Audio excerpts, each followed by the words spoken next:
Welcome back to your weekly roundup of everything that happened in Zenless Zone Zero, where we will cover everything that you missed inside and outside of the game. I'm so sorry for this episode being a little bit later than usual. I was just doing my best to cosplay as the MiHoYo drip marketing team. But speaking of drip marketing though, starting things off with the in-game news, if you weren't already aware, we've finally received the drip marketing for the new characters that will be available in patch 2.2, and that is going to be Seed in the first half of the patch. Yes, this is Seed, the pilot to the big mech. And then in the second half will be Orpheus and Magus. Seed, being the headliner of the patch, even got a special reveal with the drip marketing video having an oddly specific close-up of her feet. We really aren't beating the allegations with this one, are we? But both of these two are from Obol squad, of course, and both of them will be attackers, with Seed being an electric attacker and then Orphe and Magus are fire attack. Yes, overlapping with Soldier 11 and Soldier Anby. But before jumping to any conclusions, as always, we don't know for sure yet what their kits will be like, so as always, wait until the 2.2 livestream to find out more about them. Otherwise, coming back to the current patch news, there is yet another new code that you can use for some polychrome,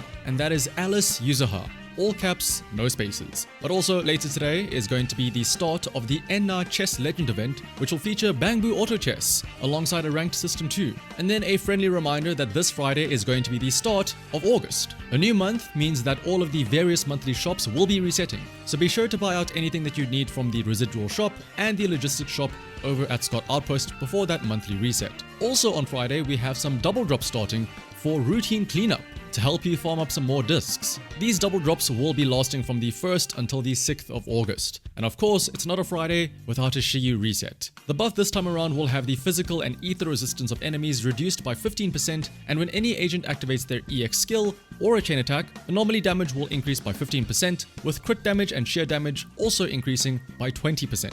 Now, as a reminder, this is also going to be the last week and a little bit for you to try and pull for Yuzuha and Miyabi, since the banners for these two will switch over to the second half featuring Alice and Yanagi next week Wednesday on the 6th of August. And if you're still in need of some more polychrome to help you pull for them, if you would like to top up on some polychromes yourselves, why not try using LD Shop, especially considering you can get top-up options cheaper through LD Shop than you would in-game, with discounts of up to nearly 22% for new users.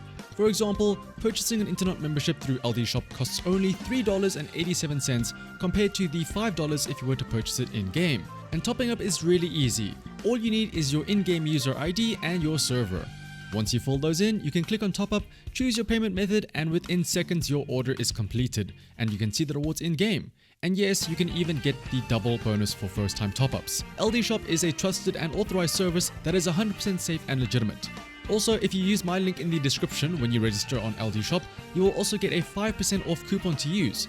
And if you spend over $80, you will also gain a VIP membership, which can earn you free internet memberships and regular coupons. Once again, you can check out the description and the pinned comment to start saving with LD Shop. Onto the social media side of things though, once again, another reminder of DripFest ending on August 3rd. Or at least the submissions for DripFest will end on August 3rd. So if you have not yet submitted your work under any of the three categories of illustrations, videos, or music, now is your last chance. And don't forget, you could win some polychrome for simply just entering with any submission whatsoever. Now, there wasn't much else in terms of social media posts this past week, probably because all of the work efforts were put into animating Seed's feet. And also probably because most stuff was happening IRL, like for example the Operation Yum event in Butchies or the Zenless Zone Zero stands at Anime Expo. And so with the short social media section out of the way, I'm sure the thing on everyone's minds, one way or another, is the new drip marketing. For some of you, the main talking point might be about Seed and how the drip marketing suddenly revealed that this girl is coming out of seemingly nowhere.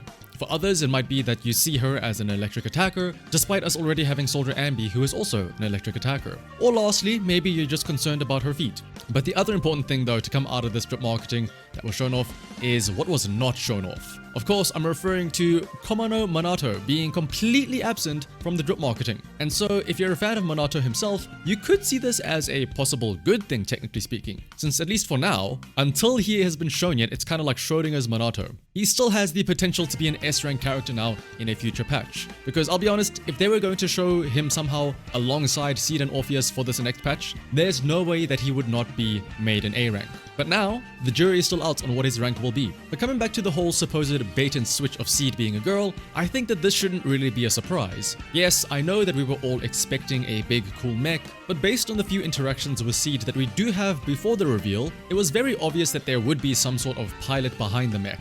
Now, I will agree with the opinion that it feels like all of the emphasis is now being put on the girl as opposed to the mech, despite, the mech being the first thing shown off and what we were all initially excited for. But if I were to play devil's advocate here, we've seen quite a bit of Seed Senior, the mech. Technically speaking, we've seen the mech in the Season 2 trailer, and now we've even seen Seed in-game, at least in terms of the model, right? We have not yet seen the girl behind the mech, so Seed herself. We have not seen her at all before this drip marketing. So it would make sense that for this very first reveal of her, it would be focused on her and her feet, I guess. It would be weird to have this whole grand reveal, but the girl is only shown off for like a fraction of a second, and instead focus on a mech that we've already seen plenty of. So although it may seem like they have quote-unquote abandoned the whole mech and are going all in on the cute girl aspect, as always, maybe wait a bit until more is shown off, either in the story of Seed or from their gameplay and animations, which will be shown off in the 2.2 livestream. For all we know, there is still a very good balance between Seed the girl and Seed the mech. We just haven't seen it yet in the story or the gameplay. And then the last big question is about the overlapping of attackers with the same elements. First, we have Orpheus and Magus being an obol member that is a fire attacker, being in direct competition with Soldier 11. Now, normally this is where I would say that, oh, don't worry about it. Power creep isn't a thing, don't worry about it. But let's be real here.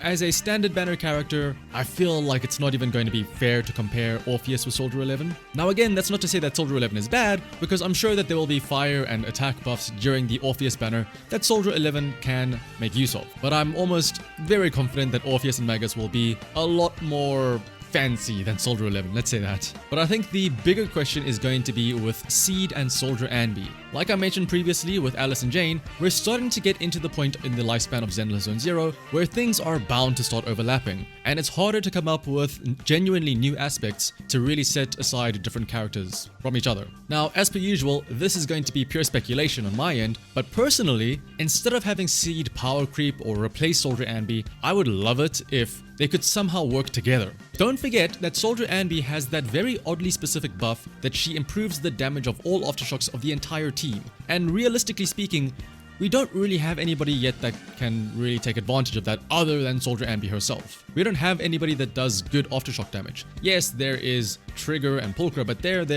are there more for stuns than anything else. And I don't really imagine you slotting Yuzuha alongside Soldier Anby, even though she does have aftershocks. So it would be really cool if, similar to how Hugo introduced this concept of a double stunner team, maybe now Soldier Anby could introduce this concept of a double attacker team, where both of them have aftershocks, and then Soldier Anby can buff both of them quite a bit. Who knows, why stop there? Maybe even have 3 attackers, and then Soldier Anby can buff all of them. But of course, as I said, this is all just speculation, and these can all be confirmed or denied in a couple of weeks from now in the 2.2 livestream, where all of these doubts and concerns will be answered. Otherwise though, thank you all for watching until the end. If you enjoyed the video, liking, commenting and subscribing is greatly appreciated. And once again, I apologize for having this video come out a bit later than usual, because for some reason, some maintenance on the power grid which was meant to last only 4 hours ended up lasting like 30 hours, so unfortunately nothing I could really do about that. Very IRL deciding to play a little prank on me, I guess. So until next time though, bye bye.